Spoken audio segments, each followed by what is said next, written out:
Hi and welcome to the Field Strain. I don't know. This game is free. It's two parts, and it's supposed to make you cry a lot, like a lot.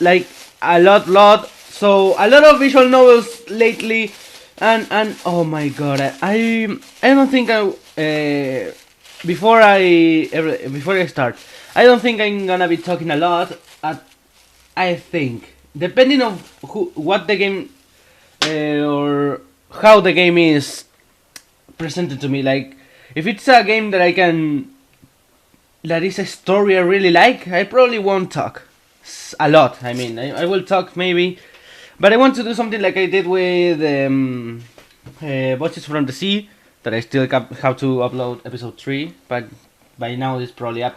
But yeah, something like that I only read and got into the story. But I don't know. We'll see when we start. Episode 1, translation in Sunny, and voiced. I'm gonna pick voiced because I don't want to read a lot, and I don't want to fuck up the voices like I do with my girl's voice or whatever. So I'll probably just read, if I have a main character that I can read only his voices, or his text, or his lines, or whatever. So yeah, let's start. 眩しかった日のこと。そんな冬の日のこと。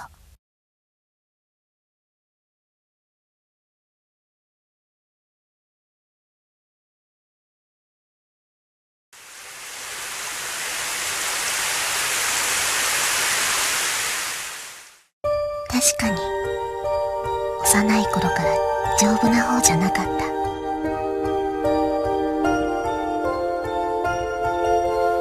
Even so, I attended elementary school like all the others, and during summer breaks I often played until I was totally tanned. June, shortly after my entry into middle school. The day after I ordered a swimsuit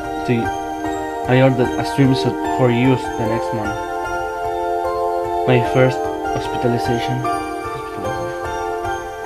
On a day just before the first semester midterms, on a day when the first drops of rain were so cruelly cold. Falling from amidst the pure white of the overcast sky. Of course, the first time it happened, all my classmates came to visit me almost every day. And when I was released, they even came to my house on weekends to play. But that was only the first time around. Autumn into winter, winter into spring, a vicious cycle. Hospitalizations, release, clinics, and hospitalization again. And before I knew it, even the classmates I once called friends turned into acquaintances, and then into strangers. As if with every changing of seasons, I was being erased from the collective memory. どうやらいい気がしないらしい。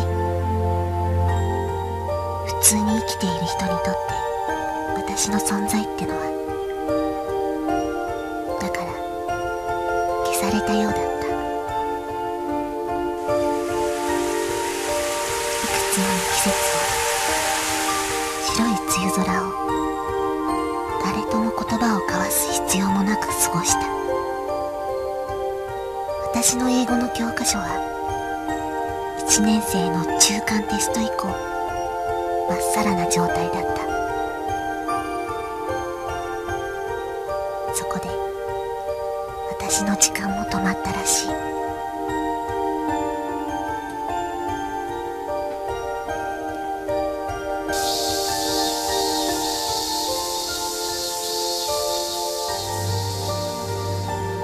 8 years later, early summer 2004. Protagonist. Summer, flowing sweat. The gigantic electronic scoreboard in the driver license examination facility lit up all at once. My eyes and everyone else looked for our respective numbers.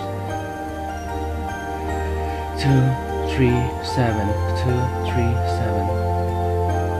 and of some 8 columns of lit text. Sure enough, my examination number was shining in the mist.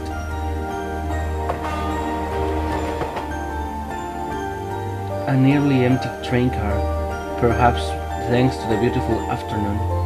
Almost alone in that train car. I was heading back home from the examination hall. My left hand felt a new traffic regulations handbook,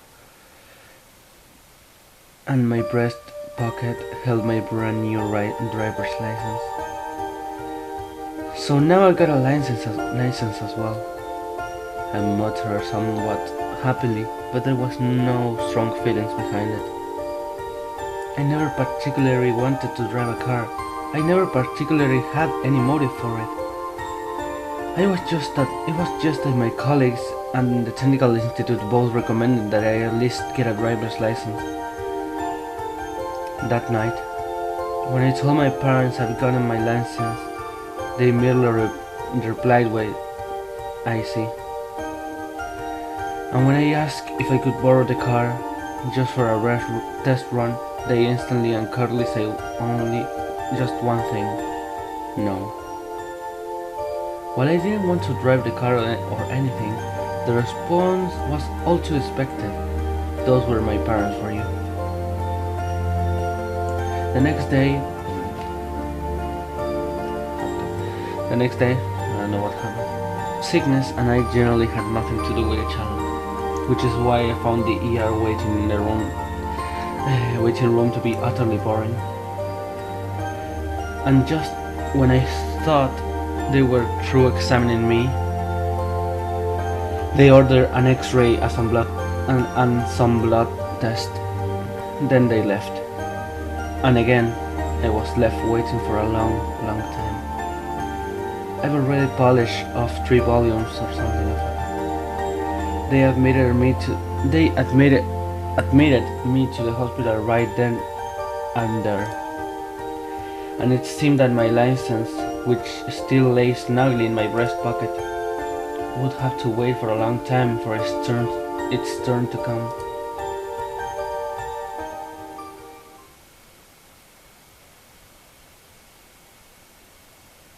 Protagonist, Autumn, 2004. Right around when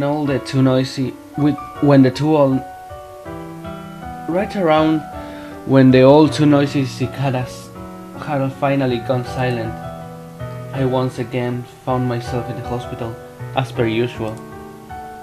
Of course, it wasn't as if I'd been there the entire time.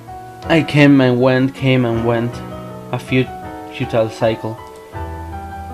My first surgery was a month before. After that, I started doing the 5-minute commute to and from the hospital by mop.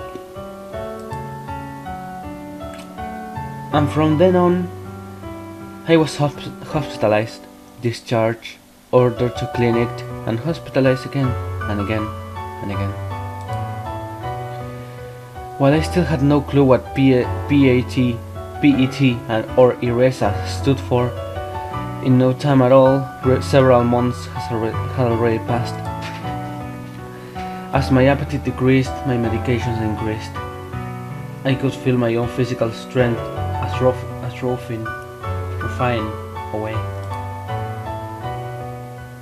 I kept imagining that my legs were getting thinner, but the needle of the weight scale rudely informed me, It's not just your imagination.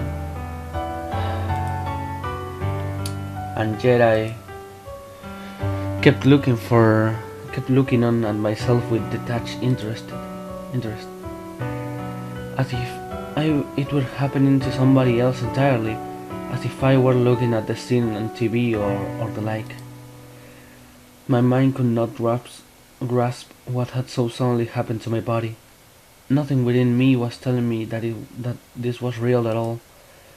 And that's why, even though it was all happening to me, I kept looking on as if it was happening to someone far away. Protagonist, winter 2004. A day of winter, around when the Christmas trees had vanished from the streets. I was discharged home as a kind of year's entry. It seemed like an exercise in total trans-science, but still, it made me slightly happy. I traveled back to a home I had not seen in a long time in the midst of the freezing rain. Strangely enough, my entire family was there. My parents, who had never so much as talked to me, came out to meet me, if with terrible still smile. And my little sister, with whom I never had a pleasant word, had made my favorite cream stew and French shrimp just for me. They made me sit at the table. They peeled tangerines for me. They were cruelly kind. It was an impressive display. At this point, a little thought occurred to me about my new driver's license, which was still stuffed away in my pocket. That perhaps things would end for the license without ever having known any use. And surrounded by a trio of still strange smiles, I kept that thought as if it were someone else's business, with dispassion, ambiguity, and total disinterest. January 2005. A new year began, and I returned to the hospital. But on this day, instead of my usual 4F room, I ended up in a conference room of sorts. They took me there. And then my father and the doctor had a little talk. I joined in. Well, they talked to me. So this was their so-called announcement. They said it in a terrible roundabout fashion, but they told me that I was going to die. I see. That was my only reply. I had no other words. It was the only thing that left my mouth from beginning to end. And the doctor's ballpoint pens flew across the paper as if in response to my word. Those were probably hospice enrollment procedures, business-like to the last. My father was the same. So it's this symbol was the only real thought I had. That day I was transferred from 4F to 7F, from a six-person room to a private room. It was a little different from the other wards, this 7F. First of all, the floors were sparkling clean, and second of all, the ceiling was higher than I've ever seen it. The rooms were very nice and had large windows from which the warm daylight streamed in as if by design. But the windows only opened a little. I tested them out, and my head would just barely fit out of one. The color of my ID bracelet had changed as well. The bracelet that I had worn ever since the first hospitalization, the one that my name and blood type recorded on it. Its color had now changed from blue to white. A high ceiling, a white vinyl bracelet, a window that could not open more than 50 centimeters. The TV programs celebrating the new year were still playing when I was transferred to this 7F, and it was at the dawn of the very year that I met her for the first time.